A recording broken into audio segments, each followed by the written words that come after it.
आप सभी लोगों का मेरे YouTube चैनल पर बहुत बहुत स्वागत है।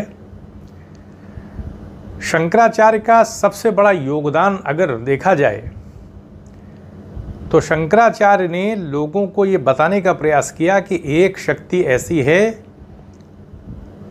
जो सर्वोच्च शक्ति है, उसी को प्राप्त करने का प्रयास करना चाहिए, वो ब्रह्म की शक्ति है। और शंकराचार्य ने ये बता दिया कि जीव की दृष्टि से अगर हम देखें तो हम तो जीव ही हैं और संसार में हमारा जीवन भी चल रहा है और विभिन्न प्रकार के जीव रहते हैं संसार में, और संसार का निर्माण माया के माध्यम से हुआ है। माया ब्रह्म की शक्ति है।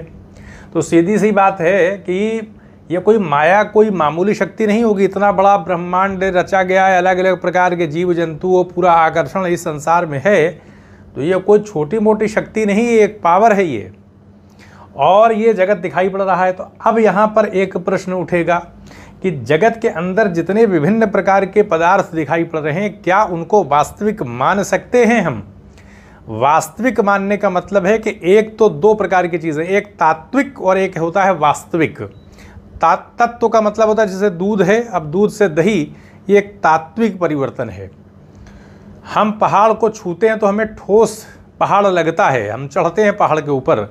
लेकिन शंकराचार्य बताने का प्रयास कर रहे हैं जो जगत है ये विवर्त है, आभास है, स्वप्न की तरीके से है, स्वप्न की तरह है, ये मिथ्या है, अनिर्वचनीय है। इसको हम शब्दों के माध्यम से संसार के बारे में, उसके जगत के पदार्थों के बारे में नहीं बता सकते।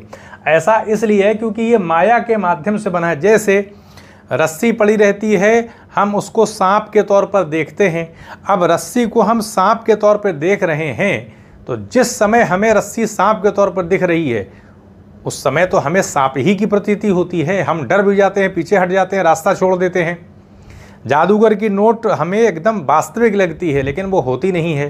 स्वप्न में भी जो चीज़ें हमको दिखाई पड़ती हैं वास्तविकता लगती है। पसीना हमारे निकल आता है, डर भी जाते हैं, और बहुत अच्छे अच्छे सपने भी आते हैं जिसमें हम बहुत कुछ राजा और बड़े बड़े पद पर कहीं ना कहीं आसीन रहते हैं।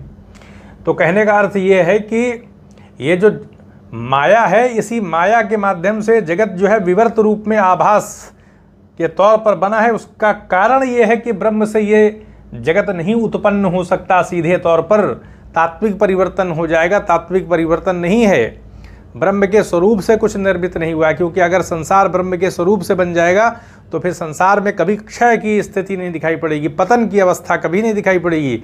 संसार फिर एक जैसा ही रहेगा क्योंकि वो एक जैसी सत्ता है। लेकिन संसार में हम क्या देखते हैं, जगत में परिवर्तन हो रहा है, चीज़ें बन रही हैं, बिगड़ रही हैं, सब कुछ दिखाई पड़ रहा है और वास्तविकता भी लगती है। हम ये मानने को तैयार नहीं कि ये माया के माध्यम से, इसको हम रियल मानते हैं एकदम। लेकिन स्वप्न में भी तो हमको चीज़ें रियल ही दिखती हैं। स्वप्न जो है वो कहीं ना कहीं इस बात को बताने का प्रयास करता है, यानी हमारे लिए पर्याप्त आधार है कि हम शंकराचार्य की बात को स्वीकार करें। शंकराचार्य अगर माया के माध्यम से संसार को व्यवहारिक रूप से सत्य बता रहे हैं, विवर्त बता रहे हैं, आभास बता रहे हैं, प्रतिबिंब बता रहे हैं, इमेज के फॉर्म पे बता रहे हैं, लेकिन यह है कि स्वप्न की तुलना में जगत थोड़ा सा सत्यता उसमें ज़्यादा होती है, लेकिन तात्विक परिवर्तन नहीं है। और इसीलिए हम देखेंगे तो किसी भी वस्तु के बारे में देखें तो न तो हम सत्य कह सकते हैं किसी वस्तु को हमेशा के लिए, न ही हमेशा के लिए असत्य कह सकते हैं कि चीज़ें दिखाई पड़ती हैं। और यही आप देखेंगे तो नागार्जुन ने अपने शून्यवाद में ही बताया था कि संवृत्तियों के आधार पर चीज़ों की प्रतीति होती है, तात्विक परिवर्तन नहीं है, पारमार्थिक सत्ता शून्यता में है। तो इस आधार पर अगर हम देखें तो ब्रह्म एक ऐसी शक्ति है जो सच्चित आनंद स्वरूप है। उसने माया के माध्यम से जगत बना दिया है। जगत में विभिन्न प्रकार के जीव प्राणी भी हैं। अब हमारा जीवन इसी संसार में, जगत में चल रहा है। हमारा अपना व्यक्तित्व है, हमारी अपनी बुद्धिमत्ता है, एक पर्सनालिटी है, सबके अंदर मन बुद्धि एक विशेषता है, सबकी अपनी अपनी क्वालिटी है। तो इस आधार पर समाज के अंदर जीवन जीने के लिए पूरा पद्धति, एक सिस्टम, परिवार, यानी एक सारा एक व्यवस्था, एक सामाजिक पूरी प्रणाली है, इसके अंतर्गत हम जीवन जीते हैं।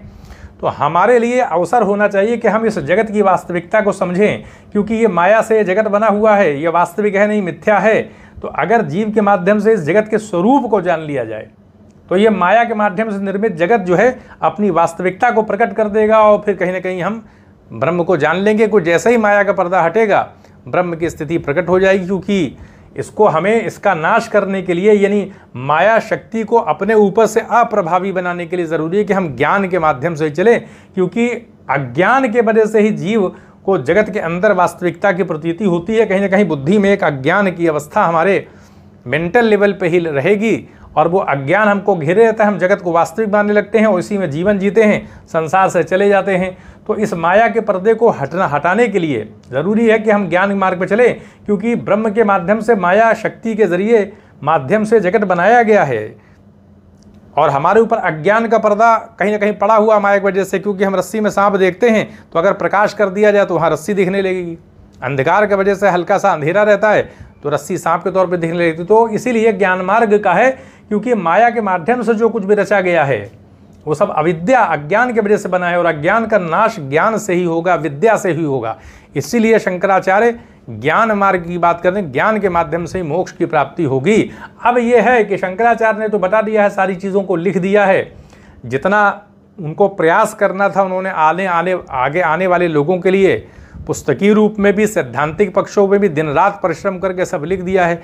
अब ये लोगों के ऊपर है कि लोग शंकराचार्य के जो सिद्धांत हैं उन पर कितना विश्वास करते हैं, उसको प्रैक्टिकल अप्रोच अपने जीवन में, तत्व की जो वास्तविकता है उसको चिंतन मनन के माध्यम से, ज्ञान मार्ग के माध्यम से चलते हुए उसकी वास्तविकता को समझा जाए, क्योंकि उसके पार जाकर के ही हम आत्म साक्षात कर सकते हैं।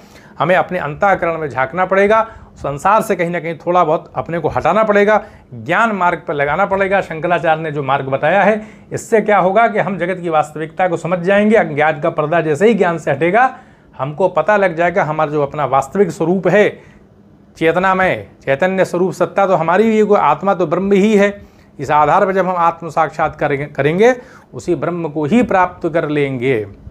तो यहीं पर अनुमति दें, चैनल को सब्सक्राइब भी करें, शेयर भी करें। आप सभी लोगों का बहुत बहुत धन्यवाद।